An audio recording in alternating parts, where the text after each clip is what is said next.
আপনার রবের দিকে আহ্বান করেন, দাওয়াত দেন। আলোচ্য বিষয় দাওয়াত। আলোচ্য বিষয় কি? দাওয়াত। দাওয়াতের আলোচনা আমরা কয়েকটি অংশে শুনবো। ১ নম্বর, দাওয়াতের আবিধানিক পারিভাষিক অর্থ। আলহামদুলিল্লাহ আলহামদুলিল্লাহি কাফা ওয়া সালামুন আলা ইবাদিহিল্লাযীনা ইসতাফা। أما بعد فأعوذ بالله من الشيطان الرجيم. بسم الله الرحمن الرحيم.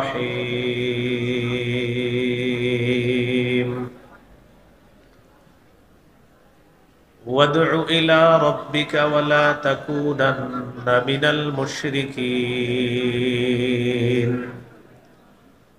وقال تعالى: يوم يدعوكم فتستجيبون بحمده. وقال تعالى: ومن أحسن قولا ممن دعا إلى الله. وقال رسول الله صلى الله عليه وسلم: من دعا إلى هدى كان له من الأجر مثل أجور من تبعه لا ينقص ذلك من أجورهم شيئا. ومن دعا إلى ضلالة كان عليه من الإثم مثل آثام من تبعه لا ينقص ذلك من آثامهم شيئا. أو كما قال عليه الصلاة والسلام. اللهم صل على محمد وعلى آل محمد كما صليت على إبراهيم وعلى آل إبراهيم إنك حميد مجيد. اللهم بارك على محمد وعلى آل محمد كما باركت على إبراهيم وعلى آل إبراهيم إنك حميد مجيد. اللهم إني أعوذ بك من شر لساني ومن شر سمعي ومن شر بصري ومن شر مني. মাদ্রাসাতু ইলিয়াস রহমতুল্লাহ আলাই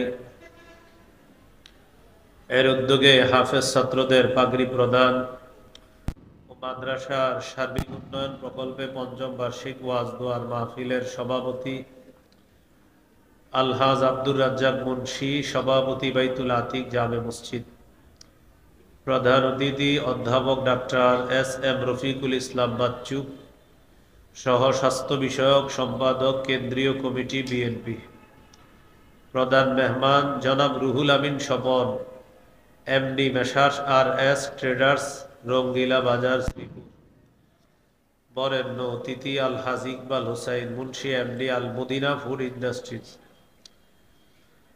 বিশেষ মেহমান জনাব মোহাম্মদ জাফরুল আহসান মানিক, প্রোপাইটার মেসার্স মোহাম্মদিয়া মোটরস, মুলাইত।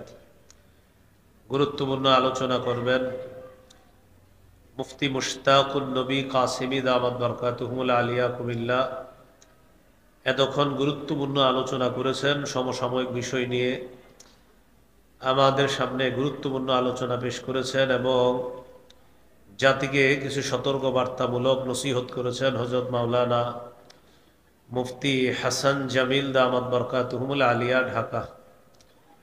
আলোচনা করেছেন মুফতি মুনিরুল ইসলাম গাজীপুরি, মাওলানা ফয়জুর রহমান নেত্রকোনা, মুফতি ইসহাক আল ফরিদ প্রতিষ্ঠাতা সদস্য অত্র মাদ্রাসা, বিশেষ অতিথিবৃন্দ, উপস্থিত হযরত উলামায়ে কেরাম, মুসলমান ভাইরা, আল্লাহ তাআলা দরবারে শুকরিয়া আদায় করছি, আল্লাহ আমাদেরকে এই মাহফিলে উপস্থিত হওয়ার তৌফিক দান করেছেন, বলি আলহামদুলিল্লাহ।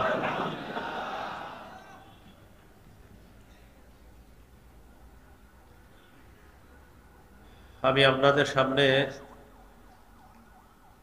সূরাতুল কসসের ৮৭ নম্বর আয়াতে কারিমা তেলাওয়াত করেছি। এই আয়াতে আল্লাহ তাআলা বলেন, ওয়াদউ ইলা,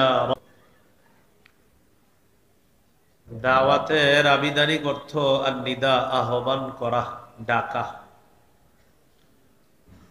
যেমন সূরা বনী ইসরাঈলের ৫২ নম্বর আয়াতে আল্লাহ তাআলা বলেন, ইয়াউমা ইয়াদউকুম, এদিন তিনি তোমাদেরকে আহ্বান করবেন, ডাকবেন।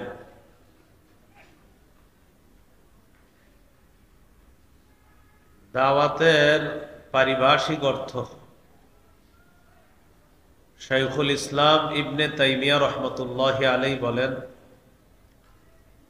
আদ-দাওয়াতু ইলাল্লাহ হিয়া আদ-দাওয়াতু ইলাল ঈমানি বিহি ওয়া বিমা জাআত বিহি রুসুলুহু আলাইহিমুস সালাতু ওয়াস সালাম। আল্লাহর পথে আহ্বান করা, আল্লাহর দিকে দাওয়াত দেওয়া মানে হলো আল্লাহর বিশ্বাসের দিকে দাওয়াত দেওয়া, আল্লাহর রসুলগণ যা নিয়ে এসেছেন এই দিকে আহ্বান করা। এটা হলো দাওয়াতের পারিভাষিক অর্থ। শায়েখ খিজির রহমতুল্লাহি আলাইহি বলেন, ৪ জিনিসের নাম দাওয়াত: হাসসুন নাসি আলাল খাইরি ওয়াল হুদা ওয়াল আমরি বিল মা'রুফি ওয়ান নাহyi আনিল মুনকার। মানুষকে কল্যাণের ব্যাপারে উৎসাহিত করা, হেদায়েতের প্রতি উৎসাহিত করা, উদ্বুদ্ধ করা, সৎ কাজের আদেশের প্রতি উদ্বুদ্ধ করা, অসৎ কাজের নিষেধের প্রতি উদ্বুদ্ধ করার নাম হলো দাওয়াত।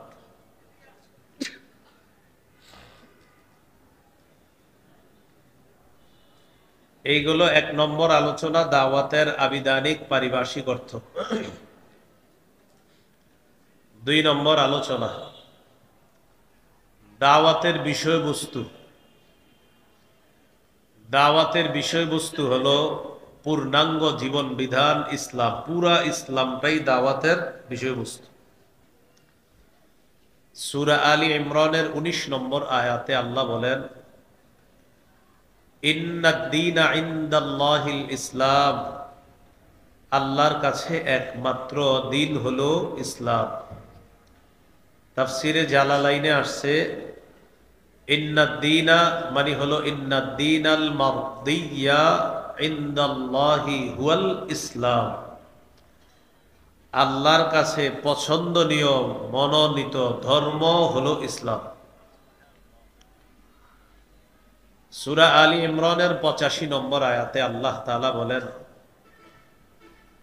وَمَن يَبْتَغِ غَيْرَ الْإِسْلَامِ دِينًا فَلَن يُقْبَلَ مِنْهُ, যে ব্যক্তি ইসলাম ছাড়া অন্য কোনো কিছুকে দিন হিসাবে কামনা করবে, ফালাই ইউকবালা মিন, এটা তার থেকে গ্রহণ করা হবে না। তাহলে দাওয়াতের বিষয়বস্তু পুরা ইসলাম, পূর্ণাঙ্গ জীবন বিধান ইসলাম, দাওয়াতের বিষয়বস্তু।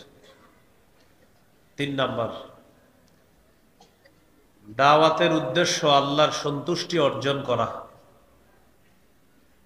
সূরা আনআমের ১৬২ নম্বর আয়াতে আল্লাহ বলেন, কুল ইন্না সলাতি ওয়া নুসুকি ওয়া মাহইয়ায়া ওয়া মামাতি লিল্লাহি রাব্বিল আলামিন।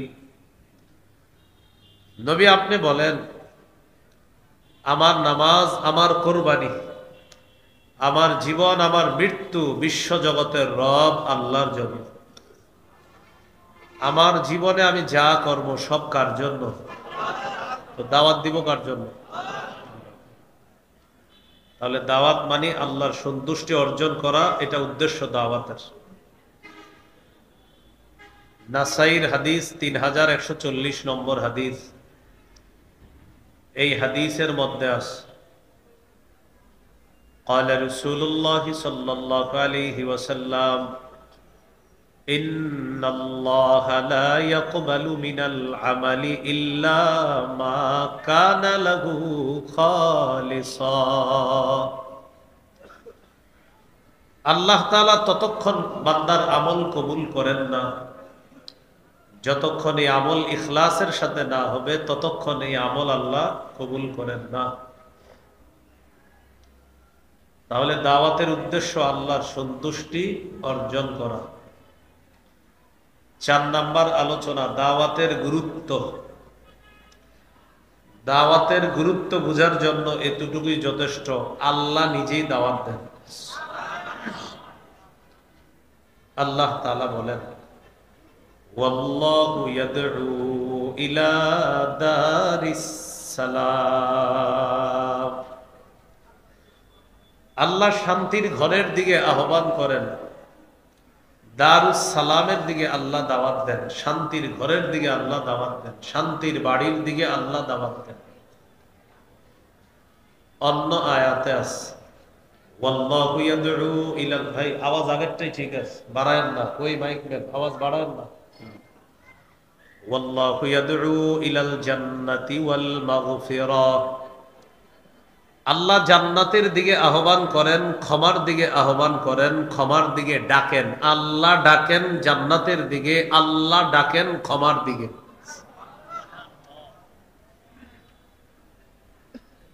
তাহলে আল্লাহও দাওয়াত দেন।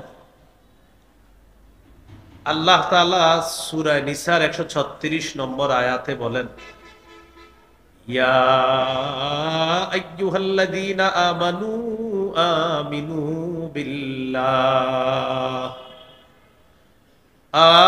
বিল্লাহি ওয়া রাসূলিহি ওয়াল কিতাবিল্লাযী নাযালা আলা রাসূলিহি ওয়াল কিতাবিল্লাযী আনজালা মিন ক্বাবল। হে ঈমানদারগণ, তোমরা ঈমান আনো, বিশ্বাস স্থাপন করো আল্লাহর প্রতি, ওয়া রাসূলি, রাসূলের প্রতি, ওয়াল কিতাবিল্লাযী নাযালা আলা রাসূলি, ওই কোরআনের প্রতি যেই কোরআন আল্লাহ রাসূলের উপর নাজিল করেছেন, ওয়াল কিতাবিল্লাযী আনজালা মিন ক্বাবল, এবং ওই কিতাবের প্রতি যে কিতাব কোরআনের পূর্বে আল্লাহ নাজিল করেছেন। তোমরা ঈমান আনো, বিশ্বাস পাকাপোক্ত করো, মজবুত করো ঈমানকে আল্লাহর প্রতি, রাসূলের প্রতি, কোরআনের প্রতি, কোরআনের পূর্বে যে কিতাব আছে এগুলোর প্রতি। এরপরে আল্লাহ বলেন, وَمَن يَكْفُرْ بِاللَّهِ وَمَلَائِكَتِهِ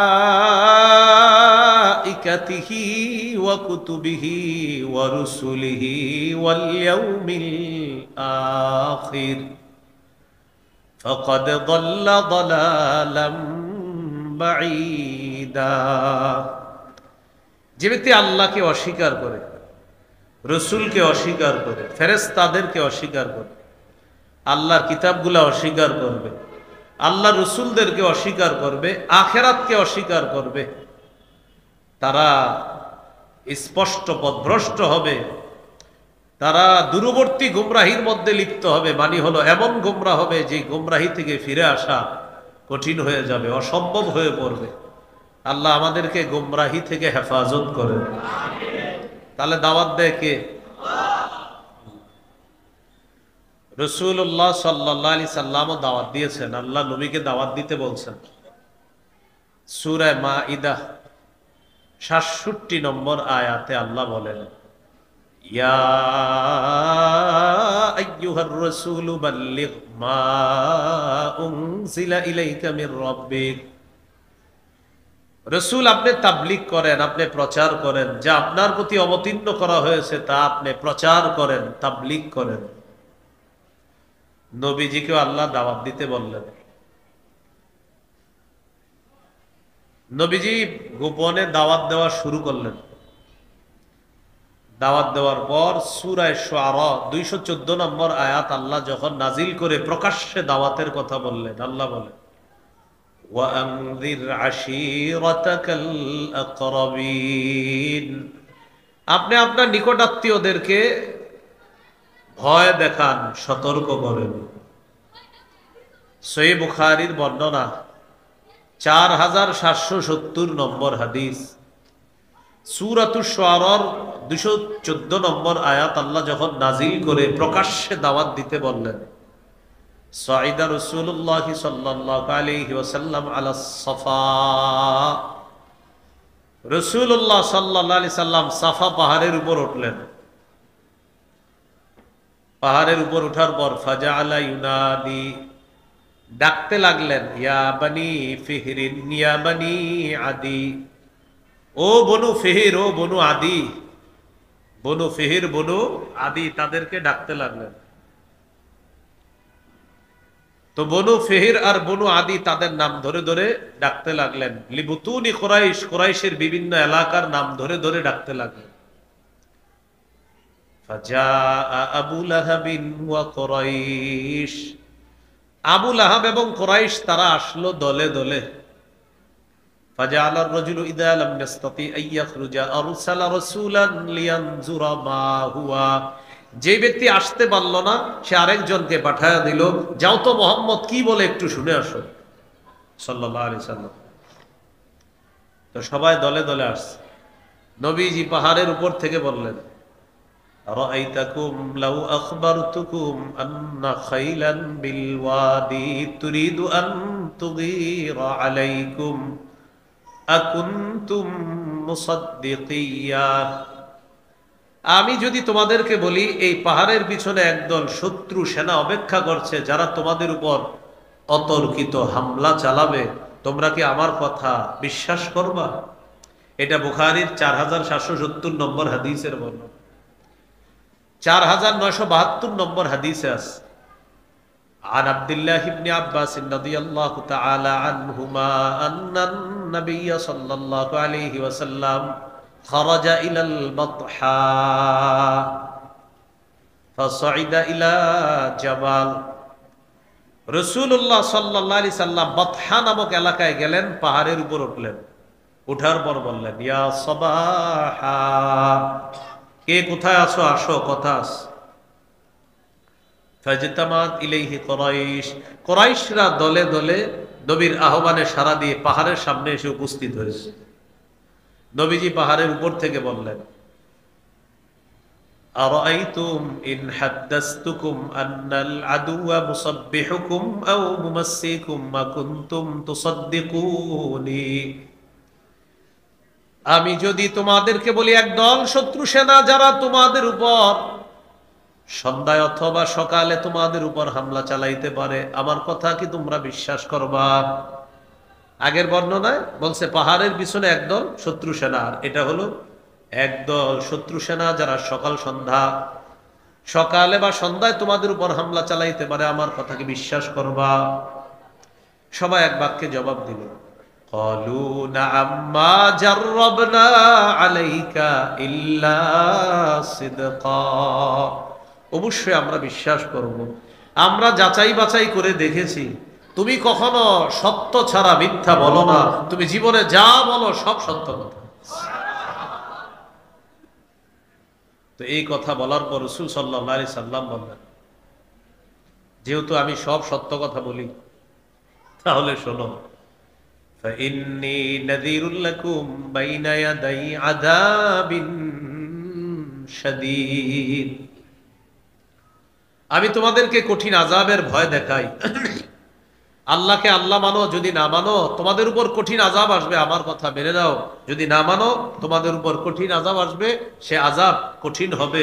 আল্লাহকে আল্লাহ মেনে নাও, যদি না মানো তাহলে কঠিন আযাব তোমাদেরকে পাকড়াও করবে। এই কথা বলার পর আবু লাহাব বলল, তাব্বান লাকা সাইরাল ইয়াউম আলিহাদা জামাআতানা। মুহাম্মদ, তুমি আমাদেরকে এই কারণে ডাকছো, তোমার পুরাটা দিন ধ্বংস হোক। তখন আল্লাহ তাআলা আয়াত নাজিল করলেন, তাব্বাত ইয়াদা আবি লাহাবি ওয়া তাব। আমার নবী ধ্বংস হবে না, আবু লাহাবের দুই হাত ধ্বংস, সে নিজেও ধ্বংস। বলি নাউজুবিল্লাহ। প্রকাশ্যে দাওয়াত দেওয়া শুরু করলেন। সহিহ বুখারীর বর্ণনা 2753 নম্বর হাদিস, 2753। قال رسول الله صلى الله عليه وسلم اشتروا أنفسكم। হে কুরাইশ সম্প্রদায়, তোমরা নিজেদেরকে আগুন থেকে বাঁচাও। فإني لا أغني عنكم من الله شيئا। আল্লাহর আযাবের মোকাবেলায় আমি তোমাদের কোনো উপকার করতে পারবো না। ওয়া বানি আব্দি মানাফ, ও বনু আব্দি মানাফ, আগুন থেকে নিজেদেরকে বাঁচাও। ফাইন্নী লা উগনি আনকুম মিনাল্লাহি শাইআ। আল্লাহর আযাবের মোকাবেলায় আমি তোমাদের কোনো উপকার করতে পারবো না। এরপর বললেন, ইয়া আব্বাস ইবনে আব্দুল মুত্তালিব, ও নবীর চাচা আব্বাস, মানে নিজের চাচাকে ডেকে বললেন, আপনি আমার চাচা, নিজেকে আগুন থেকে বাঁচান। ফাইন্নী লা উগনি আনকা মিনাল্লাহি শাইআ। আমি আপনাকে আল্লাহর আযাবের মোকাবেলায় কোনো উপকার করতে পারবো না। ইয়া সফিয়াতা আম্মাতা রাসূলিল্লাহি সাল্লাল্লাহু আলাইহি ওয়াসাল্লাম, ও আমার ফুফু সফিয়া, আপনি আমার ফুফু, আমি আপনার ভাতিজা, আগুন থেকে নিজেকে বাঁচান। আমি কিন্তু আল্লাহর আযাবের মোকাবেলায় আপনার কোনো উপকার করতে পারবো না। নিজের কলিজার টুকরা ফাতেমা রাদিয়াল্লাহু তাআলা আনহাকে ডেকে বললেন, ইয়া ফাতিমা বিনতা মুহাম্মাদিন সাল্লাল্লাহু আলাইহি ওয়াসাল্লাম, ও মুহাম্মদের মেয়ে ফাতেমা সাল্লাল্লাহু আলাইহি ওয়াসাল্লাম, আনকিদি নাফসাকি মিনান নার, আগুন থেকে নিজেকে বাঁচাও। ফাইন্নী লা উগনি আনকি মিনাল্লাহি শাইআ। আল্লাহর আযাবের মোকাবেলায় আমি তোমার কোনো উপকার করতে পারবো না, বাঁচাও। প্রকাশ্যে দাওয়াত শুরু করে দিলেন। তাহলে আমাদের নবীও দাওয়াত দিছে, মনে আসেনি? 3 নাম্বার আলোচনা চলতেছে, দাওয়াতের গুরুত্ব। আল্লাহ দাওয়াত দিয়েছে, আমাদেরকে দাওয়াত দেন, ডাকেন, আহ্বান করেন জান্নাতের দিকে। নবীও দাওয়াত দেন। ওলামায়ে কেরাম আপনাদের সামনে কথা বলে, আমার আগে হযরত মাওলানা মুফতি হাসান জামিল সাহেব হুজুর কথা বলছে, কত সুন্দর সুন্দর কথা। 4 শ্রেণী মানুষ কি সুন্দর করে ব্যাখ্যা দিলেন। এই যে কথাগুলো বললেন, এটাও দাওয়াত। قال رسول الله صلى الله عليه وسلم مثل الذي يتعلم العلم ثم لا يحدث به كمثل الذي يكنز الكنز ثم لا ينفق। ইলম অর্জন করার পর যদি ইলম প্রচার না করে, দাওয়াতের কাজ যদি না করে, প্রচার প্রসারের কাজ, তাবলীগের কাজ যদি না করে, সে ওই ব্যক্তির মতো হয়ে যাবে যে ব্যক্তি টাকা সঞ্চয় করলো কিন্তু খরচ করে না। এক ব্যক্তি টাকা সঞ্চয় করে, জমা করে, খরচ করে না। নবী বলেন, কোন আলেম এলেম শিক্ষা করার পর এটা যদি বিতরণ না করে, সে আলেম ওই ব্যক্তির মতো যে টাকা পয়সা সঞ্চয় করে কিন্তু খরচ করে না। উলামায়ে কেরামের দায়িত্ব, তারা যা জানে এটা অন্যকে জানায় দিতে হবে। এখান থেকেও বুঝে আসে তাবলীগের, দাওয়াতের কতটা গুরুত্ব। আল্লাহ আমাদেরকে গুরুত্ব বুঝে দাওয়াতের কাজ করার তৌফিক দান করেন। এগুলো 4 নাম্বার কথা। 1 নাম্বার আবিধানিক পারিভাষিক অর্থ, 2 নাম্বার বিষয়বস্তু, 3 নাম্বার গেল উদ্দেশ্য, 4 নাম্বার গেল দাওয়াতের গুরুত্ব, 5 নাম্বার দাওয়াতের পদ্ধতি। বলেন দাওয়াতের কি গুরুত্বপূর্ণ আলোচনা। 1 নাম্বার পদ্ধতি, কৌশলে দাওয়াত দেওয়া। প্রিয় ভাইয়ারা, কিভাবে দাওয়াত দেওয়া? সূরা নাহল 125 নম্বর আয়াত, 14 পারা 20 নম্বর পৃষ্ঠা। আল্লাহ বলেন, উদউ ইলা সাবিলি রাব্বিকা বিল হিকমাতি ওয়াল মাউইযাতিল হাসানাহ ওয়াজাদিলহুম বিল্লাতী হিয়া আহসান। নবী, আপনি আপনার রবের রাস্তায় দাওয়াত দেন কৌশলের সাথে, উত্তম ওয়াজের মাধ্যমে আপনি দাওয়াত দেন। ওয়াজাদিলহুম বিল্লাতী হিয়া আহসান, আপনি বাতিলদের সাথে উত্তম পন্থায় মোকাবেলা করেন। তাহলে কৌশলে দাওয়াত দেওয়া, বলেন কিভাবে দাওয়াত দেওয়া? 2 নাম্বার, নরম ভাষায় দাওয়াত দেওয়া। নরম ভাষায়, ভাই আসেন আসেন নামাজে আসেন। এই মেয়ে এত বেডের বেডের করবেন না, জানতো। তা আবার বললেন ভাই আসেন না, 10 মিনিট পরে আসেন, যান 10 মিনিট পরে আবার যাবেন, ভাই চলেন। এখন ব্যস্ত আছি, 1 ঘন্টা পরে আসেন, 1 ঘন্টা পরে গিয়ে বলবেন ভাই পায়ে পড়ি, চলেন না নামাজ। এইভাবে নরম ভাষায় দাওয়াত দিতে হবে। আর ঘটনাচক্রে যদি আপনার দাওয়াতে ওই লোকটা নামাজি হয়েই যায়, এটাই আপনার নাজাতের জন্য যথেষ্ট হয়ে যেতে পারে। নরম ভাষায় দাওয়াত দেওয়া। সূরা তাহা 42, 43, 44 নম্বর আয়াতে আল্লাহ বলেন, ইযহাব আনতা ওয়া আখুকা বিআয়াতি ওয়ালা তানিয়া ফি যিকরি। মুসা নবীকে আল্লাহ বলেন, আপনি এবং আপনার ভাই আমার আয়াতগুলা নিয়ে যান। ওয়ালা তানিয়া ফি যিকরি, আমার নিদর্শন নিয়ে আপনারা যান, আমাকে স্মরণ করার ক্ষেত্রে অলসতা করবেন না। ইযহাবা ইলা ফিরআউনা ইন্নাহু তাগা, আপনারা 2 জন ফেরাউনের কাছে যান। ফেরাউন নাফরমানি করেছে, সীমা লঙ্ঘন করেছে। ফাকুলা লাহু কাওলাল লায়্যিনাল লাআল্লাহু ইয়াতাযাক্কারু আও ইয়াখশা, আপনারা 2 জন ফেরাউনের সাথে নরম ভাষায় কথা বলবেন, নরম ভাষায় দাওয়াত দিবেন। হয়তো ফেরাউন উপদেশ গ্রহণ করবে, না হয় ভয় করবে। বলেন তো কোন ভাষায় কথা বলতে বলছে আল্লাহ? তাহলে দাওয়াতের 2 নম্বর পদ্ধতি নরম ভাষায় দাওয়াত দেওয়া। 3 নম্বর কথা বলেন, কর্কশ ভাষী না হওয়া। বলেন, সবাই বলেন, কি ভাষী না হওয়া? কর্কশ ভাষী না হওয়া। এখন মনে করেন আমি দাওয়াতের কাজ করতে গিয়ে বললাম, ওলামায়ে কেরাম যদি আমাদের কথা সোজাভাবে মানে ভালো কথা, না মানলে কেমনে মানান যায় আমরা জানি। এটা কি কোনো কথা হইল? মনে করেন কেউ বলল যে আমরা তাদেরকে বলেছি, তারা যদি মানে ভালো কথা, না মানলে কিভাবে মানাবো এই নিয়ম আমগো জানা আছে। তো এটা কি সুন্দর দাওয়াতের ভাষা হলো? এটা দাওয়াতের ভাষা না। কর্কশ ভাষী না হওয়া, কঠিন হৃদয়ের অধিকারী না হওয়া। সূরা আলী ইমরানের 159 নম্বর আয়াতে আল্লাহ বলেন, ওয়ালাউ কুনতা ফাজ্জান গালিজাল কলবি লান ফাদ্দু মিন হাওলিক, নবী আপনি যদি কর্কশ ভাষী হতেন আর কঠিন হৃদয়ের অধিকারী হতেন, লান ফাদ্দু মিন হাওলিক, সাহাবীগণ আপনার আশেপাশ থেকে সবাই চলে যাইত যদি আপনি কর্কশ ভাষী হতেন আর কঠিন হৃদয়ের অধিকারী হতেন। তাহলে কর্কশ ভাষী হওয়া যাবে না। যিনি দাওয়াত দিবে, দায়ী হবে দাওয়াতের কাজ যিনি করবে, তিনি কর্কশ ভাষী হওয়া যাবে না। এখন গুরুত্বপূর্ণ একটা অংশ, আপনাদের অনেকের প্রশ্ন হইতে পারে, হুজুর দাওয়াতের ভাষা যদি নরম হয় তাহলে আপনাদের হযরত মাওলানা মামুনুল হক দামাত বরকাতুহুমুল আলিয়া উনি গরম ভাষায় বক্তব্য দেন কেন? প্রশ্ন হতে পারে। কি হতে পারে? প্রশ্ন। এবার আমার সাথে বলেন, বলেন মুনাফিকদের বিরুদ্ধে, জালেমদের বিরুদ্ধে কঠোর হওয়া আল্লাহ আদেশ করেছেন। কে আদেশ করেছেন?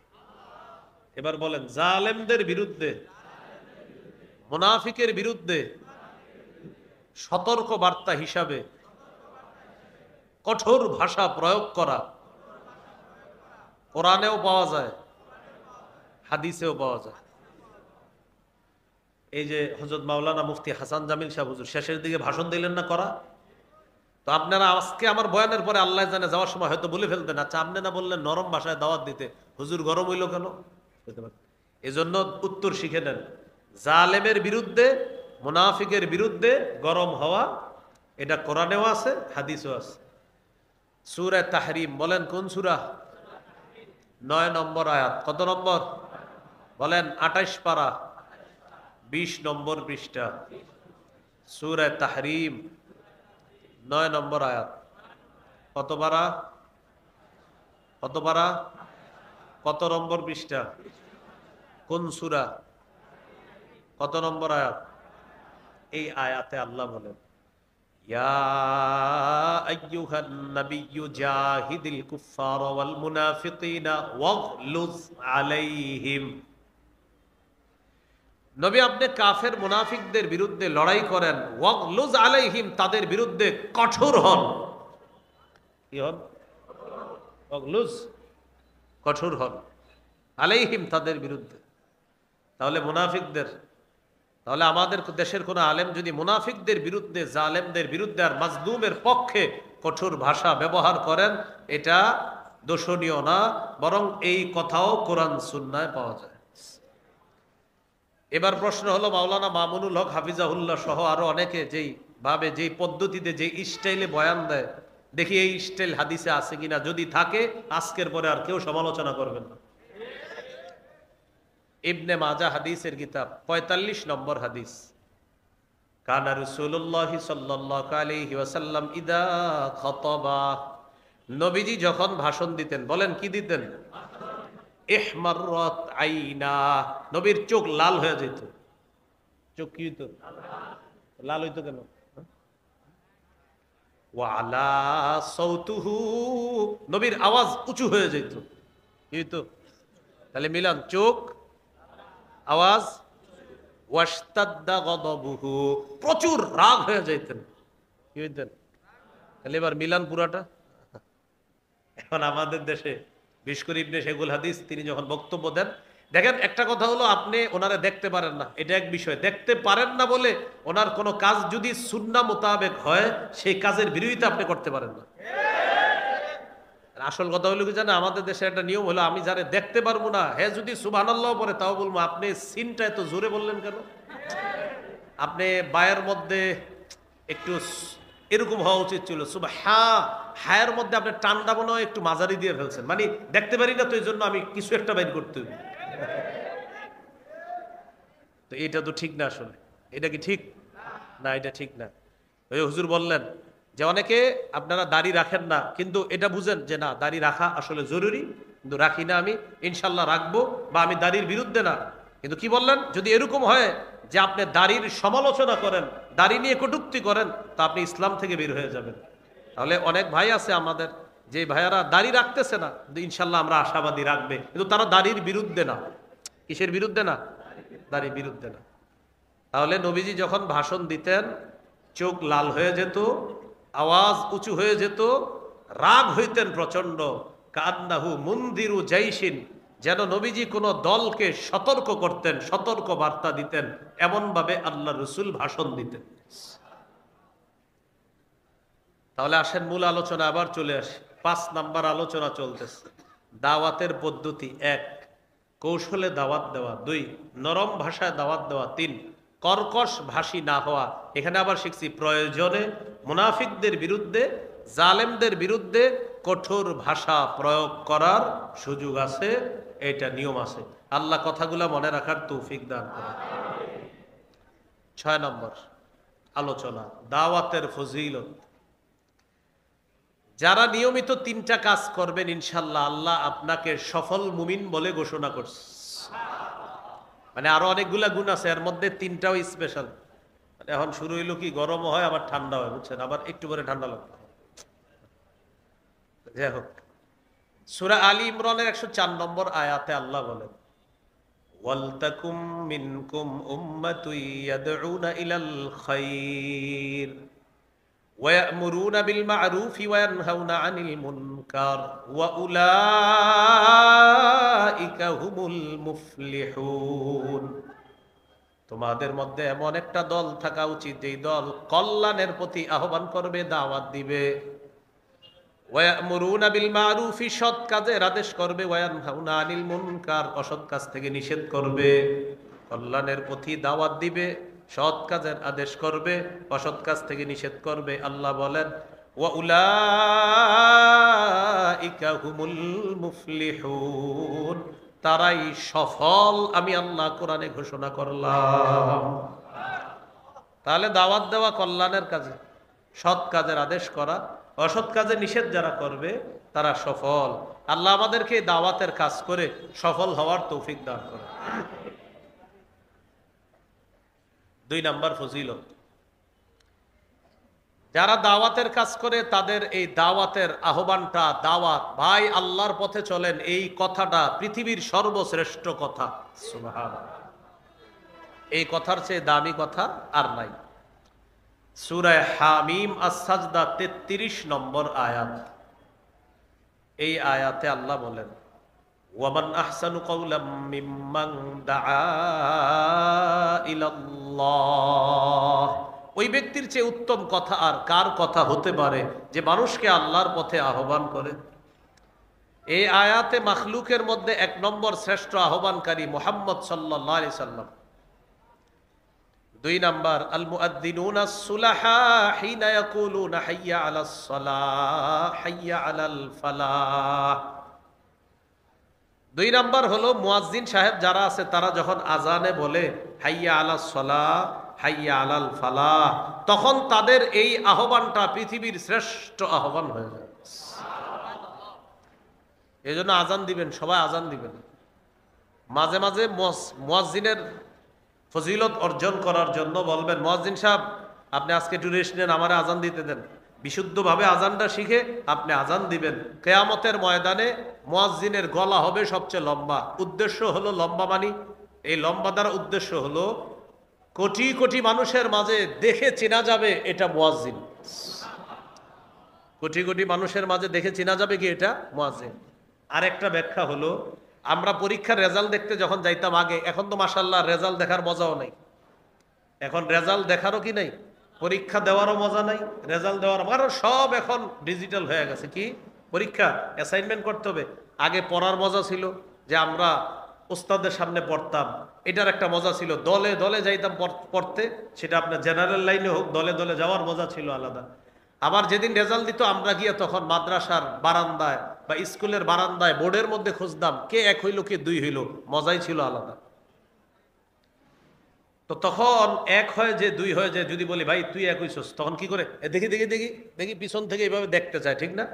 কিয়ামতের ময়দানে মুয়াজ্জিন সাহেব তার ফলাফল যে দেখবে, তো এইভাবে সে তার ফলাফলটা দেখবে, দেখি দেখি আমার ফলাফলটা, মানে তার ফলাফল এত সুন্দর হবে দেখার জন্য সে পেরেশান হবে যে দেখি তো আমার ফলাফলটা। তখন সবাই বলবে আচ্ছা এটা কে কে, এটা মুয়াজ্জিন। এই হলো কিয়ামতের ময়দানে মুয়াজ্জিন সাহেব। আর এটা ইবনে হাজার ব্যাখ্যা করছে এটার, আসকালানী রহমতুল্লাহি আলাইহি। তাহলে আল্লাহর দিকে আহ্বান করা এটা হলো সবচেয়ে শ্রেষ্ঠ আহ্বান। এই হলো 2 নম্বর ফজিলত। 3 নম্বর, যে ব্যক্তি কাউকে হেদায়েতের দিকে দাওয়াত দেয়, তার কথায় যদি তারা হেদায়েতের পথে চলে, যতগুলা মানুষ চলবে ততগুলো মানুষের সওয়াব আল্লাহ কাটবে না, না কেটে আহ্বানকারীর আমল নামায় সব সওয়াব আল্লাহ দিয়ে দিবে। যেমন আজকে আমি আপনাদেরকে সামনে বললাম ভাই সবাই আজান দেওয়ার চেষ্টা করবেন, এরপরে ফজিলত বললাম যে মুয়াজ্জিন সাহেবের গলা হবে সবচেয়ে উঁচা কিয়ামতের মাঠে, ব্যাখ্যা সহ বললাম। আমার এই কথা শুই না আপনাদের এই জায়গার 20 জন নতুন করে আজান দেওয়ার প্রতি উৎসাহিত হয়েছেন আপনারা, এবং আপনারা আজান দিছেন। আপনারা 20 জন আজান দেওয়ার পর যে সওয়াবটা পাবেন, আপনাদের সওয়াব আল্লাহ কাটবে না, না কাইটা আমারও 20 জনের সওয়াবটা দিবেন। এই জন্য আমলটা কেউ করেন না যদি আমার বেশি সওয়াব হয়ে যায়। নাকি করবেন? অনেক টেনশনে পড়ে যায়, হুজুর তো এটা কোনো কথা, আমরা এতগুলা মানুষ আমল করলে আপনি সওয়াব পাইবেন এটা? আরে ভাই আপনি আরেকজনকে বললেন, উনি দিলেও আপনি সওয়াব পাবেন। সহিহ মুসলিমের হাদিস 6697 নম্বর হাদিস। এটা হলো আপনাদের পকেটের হুজুর অনুযায়ী, উস্তাদ অনুযায়ী নাম্বারটা, আর আমাদের মাদ্রাসার পাঠ্যপুস্তক অনুসারে 2674 নম্বর হাদিস। এই হাদিসের মধ্যে আছে ক্বালা রাসূলুল্লাহ সাল্লাল্লাহু আলাইহি ওয়াসাল্লাম মান দাআ ইলা হুদা কানা লাহু মিনাল আজরি মিসলু উজুরি মান তাবিআ লা ইয়ানকুসু যালিকা মিন উজুরিহিম শাইআ। যে ব্যক্তি কাউকে হেদায়েতের দিকে আহ্বান করে, তার আমলনামায় যত মানুষ তার এই কথা শুনবে, এই পরিমাণ মানুষের প্রতিদান আল্লাহ আহ্বানকারীকে দিয়ে দিবেন। তাদের প্রতিদান না কেটে সমপরিমাণ প্রতিদান আহ্বানকারীর আমলনামায় আল্লাহ দিয়ে দিবেন। আহা, পরে কি বলে দেখেন, ওমান দাআ ইলা দালালাহ কানা আলাইহি মিনাল ইসমি মিসলু আসামি মান তাবিআ। কেউ যদি কাউকে পথভ্রষ্টতার দিকে আহ্বান করে, যতজন মানুষ পথভ্রষ্ট হবে ওই মানুষগুলার গুনাহ তো হবে, ওই পরিমাণ গুনাহ আপনিও পাবেন। এখন চিন্তা করেন, যারা সিনেমা হল বানায়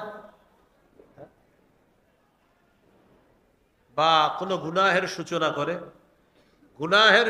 করে, বড় বড় গুনাহের সূচনা করে দিছে, বাস এই গুনাহ মানে তার ইনভেস্ট হলো গুনাহ, মানে আপনারা গুনাহ করবেন, এটা হলো তার টাকা কামাই, মানে গুনাহ কইরা টাকা কামাই করা। আর হজে যায় প্রতি বছর আর বলে এটা আমার 44তম হজ, এটা আমার 43তম, এটা আমার 32তম, না 32 না, আপনি 32,000তম করেন। আবিষ্কার করছে কিসের? গুনাহ পাপের। তাহলে পাপ চালু কইরা দিয়া আবার এখান থেকে আপনার হজ করা, উমরা করা চালু করছে কি? পাপ। বলেন, চালু করছে কি? পাপ। যতজন পাপ করবে সেই পরিমাণ পাপীদের পাপ তার আমল নামায় আল্লাহ দিয়ে দিবে। নাউজুবিল্লাহ। তাহলে 3 নাম্বার ফজিলত, যারা দাওয়াত দিবে তাদের সওয়াব, যাদের আহ্বানে তার আহ্বানে যারা সাড়া দিবে আল্লাহ এই পরিমাণ সওয়াব দান করবেন। আরেকটা হাদিস শুনেন। আপনাদের এই জায়গায় আমি আসতেছি, তো আসার সময় এক জায়গায় জ্যামে আটকে গেছি মনে করেন। তো এখান থেকে বলা হলো, ভাই আমি তো জ্যামে আটকে গেছি, 1 কিলো দূরে আছি, এই 1 কিলোমিটার জ্যাম ছুটতে 1 ঘন্টা লেগে যেতে পারে। আমাদের দেশে এরকম হয়, 1 ঘন্টা, 1 কিলো আধা কিলো জ্যাম আপনার 1-1.5 ঘন্টাও চলে যায়। গতকালকে আপনার মানে 100 মিটারও হবে না, সামান্য একটা জায়গা 48 মিনিট এক জায়গায় বসা। কয় মিনিট? 48 মিনিট। এরকম হয়ে যায় অনেক সময় জ্যামে পড়লে। আমি বললাম, আমি তো জ্যামে পড়ছি, একটা মোটর সাইকেল নিয়ে আসেন, টান দিয়ে নিয়ে যান, তাহলে বাকি আমারে কিন্তু কখনো মোটর সাইকেল উঠানোর চেষ্টা করেন, আমি স্বপ্নেও মোটর সাইকেলে উঠতে চাই না। এটা এমনি বললাম উদাহরণ, কিভাবেও না, স্বপ্নেও না, বাস্তবে তো নাই, স্বপ্নেও না। হ্যাঁ, তো আমি বললাম যে একটা মোটর সাইকেল নিয়ে আসেন, টান দিয়ে নিয়ে যান। আমার আম্মার নিষেধ আছে, এই জন্য আম্মার নিষেধ, এক তো নিষেধ আছে, দ্বিতীয়ত আমি যে কোনো কারণে সাইকেল মোটর সাইকেল কঠিন ভয় পাই। তো আপনারা কেউ মোটর সাইকেল দিয়ে আনতে গেলেন, আনতে যাওয়ার পর যিনি মোটর সাইকেল দিবে তার কাছে মোটর সাইকেল নাই। আমি ফোন দিছি, আপনি মোটর সাইকেল নেন। হুজুর আমার তো মোটর সাইকেল নাই। তাহলে যার আছে তাকে পাঠিয়ে দেন। তো উনি কি করলেন, নিজে মোটর সাইকেল দিতে পারে নাই, এমনি একজনের কাছে পাঠাইছে, ভাই তুমি একটু মোটর সাইকেলটা নিয়ে যাও, হুজুরে দেখো আনা যায় কিনা। তাহলে এক ব্যক্তি মোটর সাইকেল নিজে দিতে পারে নাই, আরেকজনকে শুধু বলছে তার মোটর সাইকেলটা নিয়ে যাও। তাহলে একজনে দিতে পারে নাই, রাস্তা দেখায় দিছে তার কাছে যাও, সে হয়তো দিতে পারবে। বাস্তবিকই সে দিল। দেওয়ার পর যে আলেম আসবে তাকে আনলেন, আনার পর তিনি বয়ান করলেন। এই যে সবগুলা এর মাঝে হয়ে গেল, প্রথমে রাস্তাটা যিনি দেখায় দিলেন আল্লাহ তাকেও সওয়াব দান করেন। আবু দাউদের হাদিস। নবীজির কাছে, আপনারা ভাবছেন যে হুজুর এটা কোনো কথা? হ্যাঁ, ওই যুগের বাহন এই যুগের মোটর সাইকেল, ওই যুগের ঘোড়া এই যুগে মোটর সাইকেল। হ্যাঁ, রাসূলুল্লাহ সাল্লাল্লাহু আলাইহি সাল্লামের কাছে এক সাহাবী গেলেন, যাওয়ার পরে বললেন, ইয়া রাসূলুল্লাহ ইন্নী উবদিআ ফাহমিলনি, আমার বাহন নাই, আমাকে একটা বাহনের ব্যবস্থা করে দেন। রাসূলুল্লাহ সাল্লাল্লাহু আলাইহি সাল্লাম বললেন, লা আজিদু মা আহমিলুকা আলাইহি, তোমাকে দেওয়ার মতো কোনো বাহন আমার কাছে নাই, তোমাকে দেওয়ার মতো বাহন আমার কাছে নাই। ওয়ালাকিন ইতি ফুলানান ফালাল্লাহু আইয়াহমিলাকা, অমুকের কাছে যাও, সে তোমাকে বাহনের ব্যবস্থা করে দিবে। তিনি গেলেন তার কাছে, যাওয়ার পর তিনি তাকে বাহনের ব্যবস্থা করে দিলেন। তিনি বাহন নিয়ে আসলেন, আসার পর বললেন নবীজির কাছে যে আপনার আমাকে যার কাছে পাঠাইছেন তিনি আমাকে বাহন দিয়েছেন। فقال رسول الله صلى الله عليه وسلم من دل على خير, যে ব্যক্তি কল্যাণের রাস্তা দেখায় দেয়, ফালাহু আজরু ফাইলিহি, যিনি কল্যাণের রাস্তা দেখায়া দিল, যাকে দেখালো সে কাজ করে যেই সওয়াবটা পাবে, যিনি রাস্তা দেখাইলেন আল্লাহ তাকে ওই কর্মকার যিনি কাজটা করলেন তার সওয়াবটা রাস্তা দেখায়া দিছে যে তাকে আল্লাহ দান করবে। মান দাল্লা আলা খাইরিন, যে কল্যাণের রাস্তা দেখায়া দেয়, ফালাহু তার জন্য আজরু মিসলু উজুরি ফাইলিহি, যিনি করবে কাজটা তার সবগুলা আল্লাহ তাআলা রাস্তা দেখায় দিছে যে তাকেও দান করবে। এ হলো দাওয়াতের ফজিলত। কি বললাম? আরেকজনকে ভালো কাজের রাস্তা দেখাবেন, এটা দাওয়াত। আর এই কাজ যারা করবে এই ফজিলত আল্লাহ আপনাকে দান করবেন। 4 নম্বর ফজিলত, একজন মানুষ যদি আল্লাহ আপনার দ্বারা হেদায়েত দান করে, আরবের লাল ওটের চাইতে আরো মহামূল্যবান জিনিস আল্লাহ আপনাকে দান করছে। সহিহ বুখারীর বর্ণনা, 4210 নম্বর হাদিস। এই হাদিসের বর্ণনাকারী সাহাল ইবনে সাদ আস-সাঈদী রাদিয়াল্লাহু আনহু قال رسول الله صلى الله عليه وسلم يوم خيبر لأعطين الراية غدا رجلا يفتح الله على يديه يحب الله ورسوله ويحبه الله ورسوله। নবীজি বলেন, আগামীকাল এমন এক ব্যক্তির হাতে আমি পতাকা দিব যাকে আল্লাহ তাআলা ভালোবাসেন, রসুলও ভালোবাসেন এবং ওই ব্যক্তিও আল্লাহ এবং তার রসুলকে ভালোবাসে। ইয়াফতাহুল্লাহু আলা ইয়াদাইহি, আল্লাহ তার হাতে খায়বারের বিজয় দান করবেন। এক ব্যক্তিকে পতাকা দিব যে আল্লাহকে রসুলকে ভালোবাসে, আল্লাহ এবং তার রসুলও তাকে ভালোবাসে, আর তার হাতে আল্লাহ খায়বারের বিজয় দান করবেন। সাহাবায়ে কেরাম পতাকা পাওয়ার আশায় রাতে এই জল্পনায় কাটায়া দিছে। ফাবাতান নাসু ইয়াদুকুনা লাইলাতাহুম আইয়ুহুম ইউতাহা, কাকে পতাকা দেওয়া হবে এই জল্পনায় রাত কাটায়া দিছে সাহাবায়ে কেরাম। রাত কাটায়া দিল সাহাবায়ে কেরাম, কারে পতাকা দিবে এই জল্পনায় রাত কাটিয়ে দিছে। রাত কাটানোর পর ফালাম্মা আসবাহান নাস গাদাউ আলা রাসূলিল্লাহি সাল্লাল্লাহু আলাইহি ওয়াসাল্লাম, যখন সকাল হলো তখন সাহাবায়ে কেরাম নবীর কাছে আসলেন। আসার পর রাসূলুল্লাহ সাল্লাল্লাহু আলাইহি সাল্লাম বললেন, আইনা আলী ইবনু আবি তালেব, আলী কোথায়? সাহাবীরা জবাব দিলেন, হুয়া ইয়াশতাকি আইনাইহি ইয়া রাসূলুল্লাহ, হুজুর হযরত আলীর চোখে সমস্যা, আলীর চোখে কি সমস্যা, এই জন্য আসে নাই। রাসূলুল্লাহ সাল্লাল্লাহু আলাইহি সাল্লাম বললেন, লোক পাঠাও, আলীকে বলো আসতে আমার কাছে। আলী রাদিয়াল্লাহু তাআলা আনহু আসলেন। আসার পর রাসূলুল্লাহ সাল্লাল্লাহু আলাইহি সাল্লাম কি করলেন? ফাবাসাকা ফি আইনাই, হযরত আলীর দুই চোখের মধ্যে থুতু মুবারক লাগায় দিয়েছে। ওয়া দাআলা, হযরত আলীর জন্য দোয়া করলেন। আলী রাদিয়াল্লাহু তাআলা সম্পূর্ণ সুস্থ হয়ে গেলেন। কাআন লাম ইয়াকুন বিহি ওয়াজাউন, সাহাবীরা বলেন হযরত আলীর চোখের দিকে তাকায়া দেখলাম আলীর চোখ দুইটা এমন ভাবে সুস্থ হয়ে যায় যেন আলীর চোখে কোনোদিনও অসুস্থতা হয় নাই। দুই চোখ এমন ভাবে সুস্থ হয়ে যায় যেন কোনোদিনও অসুস্থতা হয় নাই। তো আলী রাদিয়াল্লাহু তাআলা আনহুকে নবী পতাকা দিলেন। আলী রাদিয়াল্লাহু তাআলা আনহু গেলেন নবীর কাছে, অনুমতি চাইলেন, হুজুর উকাতিলুন নাস হাত্তা ইয়াকুনু মিসলানা, আমি লড়াই করব কতক্ষণ? যতক্ষণ তারা আমাদের মতো মুসলিম না হবে ততক্ষণ।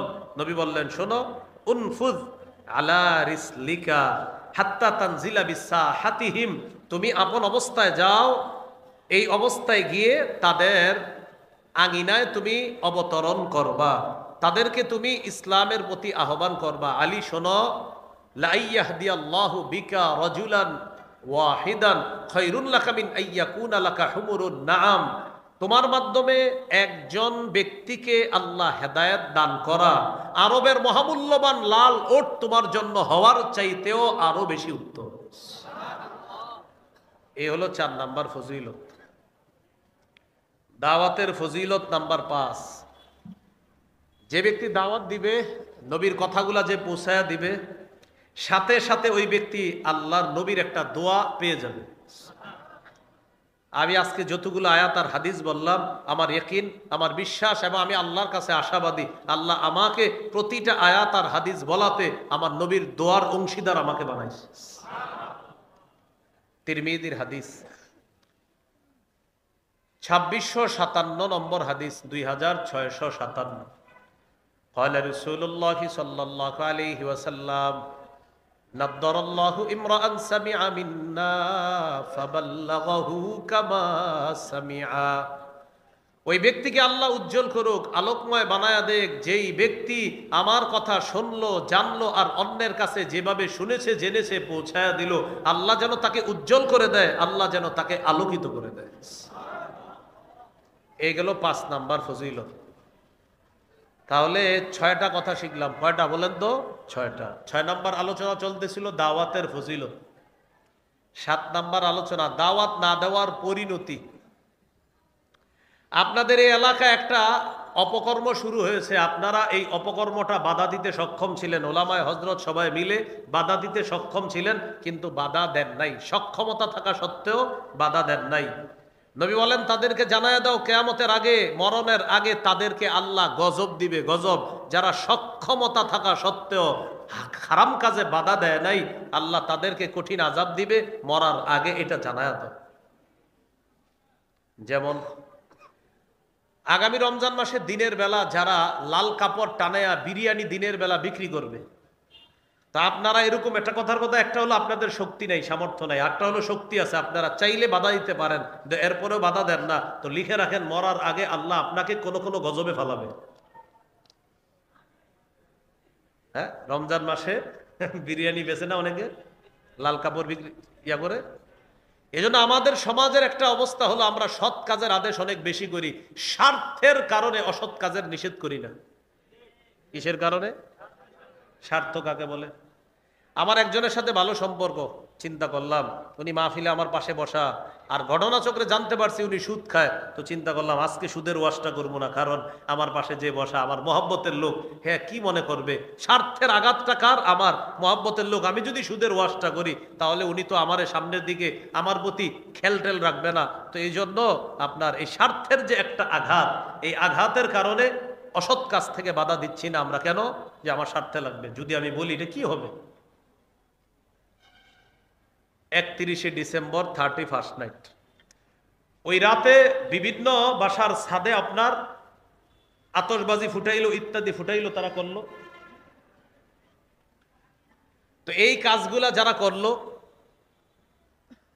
এখন বাড়ির মালিক যারা আছে তারা যদি সিদ্ধান্ত নিত যে আমরা আমাদের বাড়ির ছাদে কাউকে এগুলা করতে দিব না, রাতে ছাদ বন্ধ, যদি নিয়ত করত। কিন্তু মালিক কেন জানেন ছাদ বন্ধ করবে না? মালিকের টেনশন, আমি যদি ছাদ বন্ধ করি ভাড়াটিয়া যদি চলে যায়, স্বার্থে আঘাত লাগবে।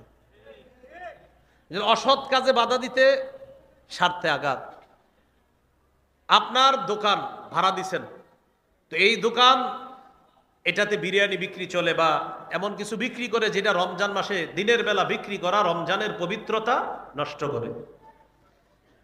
এখন আপনি হজ করছেন 20-25 বার হজ করছেন আপনি, মাশাআল্লাহ, ভালো কথা। হ্যাঁ, কিন্তু আপনি এই যে দোকানে হারাম কাজটা হইতেছে, এটা আপনি বাধা দেন না কেন? আমি যদি তাকে বাধা দেই, সে যদি আমার দোকান ছেড়ে চলে যায়, পরে আবার দোকানে ভাড়াটিয়া পাওয়া, দোকানদার পাওয়া, নতুন করে আমার দোকান কেউ ভাড়া পাওয়া, এটা আমার জন্য কষ্টকর হতে পারে। তাহলে আমার স্বার্থে আঘাত লাগবে, এই জন্য আমি এই খারাপ কাজে বাধা দিচ্ছি না। আবু দাউদের হাদিস 4339 নম্বর হাদিসের বর্ণনা। ক্বালা রাসূলুল্লাহ সাল্লাল্লাহু আলাইহি ওয়াসাল্লাম মা মিন রাজুলিন ইয়াকুনু ফি কওমিন ইউমালু ফীহিম বিল মাআসি।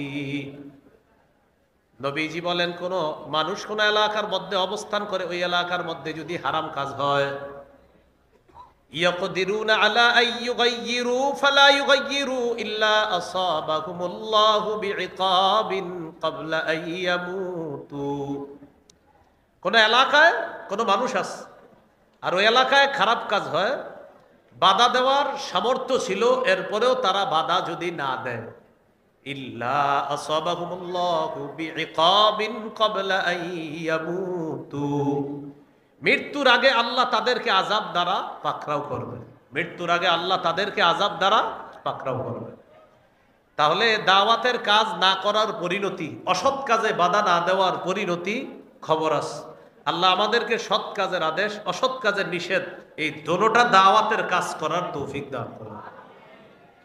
রাসূলুল্লাহ সাল্লাল্লাহু আলাইহি সাল্লাম বলেন, লাতা'মুরুন্না বিল মা'রুফি ওয়া লা তানহাউন্না আনিল মুনকার আও লা ইউশিকান্নাল্লাহু আইয়াবআসা আলাইকুম আযাবান সুম্মা তাদউনাহু ফালা ইউস্তাজাবু লাকুম। অবশ্যই তোমরা সৎ কাজের আদেশ করবা, অসৎ কাজের নিষেধ করবা, অন্যথায় আল্লাহ তোমাদের উপর আযাব দিবেন। আর তোমরা আল্লাহর কাছে দোয়া করবা, সেই দোয়া আল্লাহ তখন আর কবুল করবে না যদি অসৎ কাজের নিষেধ তোমরা ছেড়ে দাও। তাই রাসূলুল্লাহ সাল্লাল্লাহু আলাইহি সাল্লাম বলেন, তোমাদের মধ্যে কেউ যদি কোনো অপছন্দনীয় কাজ দেখে, ফাল্যুগাইয়িরহু বিয়াদিহি, ইন্নালিল্লাহ, চেয়ার খালি তো। আচ্ছা হুজুরে চেয়ারে বসে দিকে আমি বলতেছি, শেষ করতেছি। আচ্ছা, রাসূলুল্লাহ সাল্লাল্লাহু আলাইহি সাল্লাম বলেন, তোমাদের মধ্যে কেউ যদি অপছন্দনীয় কাজ করে, অপছন্দনীয় কাজ যদি করে আর এটা তোমরা দেখো, বাধা দিতে সক্ষম হও, তাহলে সে যেন হাত দিয়ে বাধা দেয়। ফাইল্লাম ইয়াস্তাতি ফাবিলিসানিহি, হাত দিয়ে না পারলে জবান দিয়ে প্রতিবাদ করবে। এখন দেখেন কি বলে, ফাইল্লাম ইয়াস্তাতি ফাবিকলবিহি, জবান দিয়ে না পারলে কলব দিয়ে কি করবে? বলেন সবাই, কি করবে? ঘৃণা করবে। কি করবে? এখন ঘৃণা করা মানে কি? আল্লাহুম্মা বিসমিকা আমুতু আহিয়া, মানে ঘৃণা করলেন আর ঘুমাই রইলেন যে না বাস যা করার করুক আমি, না। কলবুন কেন বলছে? ফাবি কলবিহি কেন বলছে নবী?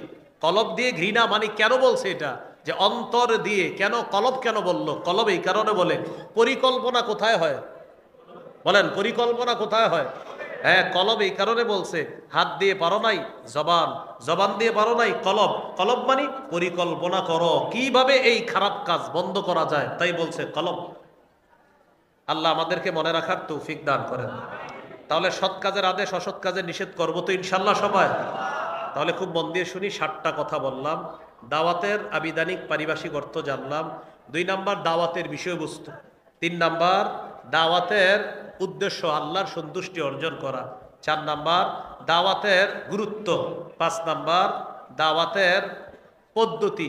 কয় পদ্ধতি জানছিলাম? কৌশলে দাওয়াত দেওয়া, নরম ভাষায় দাওয়াত দেওয়া, কর্কশ ভাষী না হওয়া। আচ্ছা বলেন তো, প্রয়োজনে গরম ভাষা ব্যবহার করা যাবে কিনা? কার বিরুদ্ধে? মুনাফিক আর জালেমের বিরুদ্ধে। মুনাফিক জালেমের বিরুদ্ধে গরম ভাষা ব্যবহার করা যাবে। মনে থাকবেন ইনশাআল্লাহ।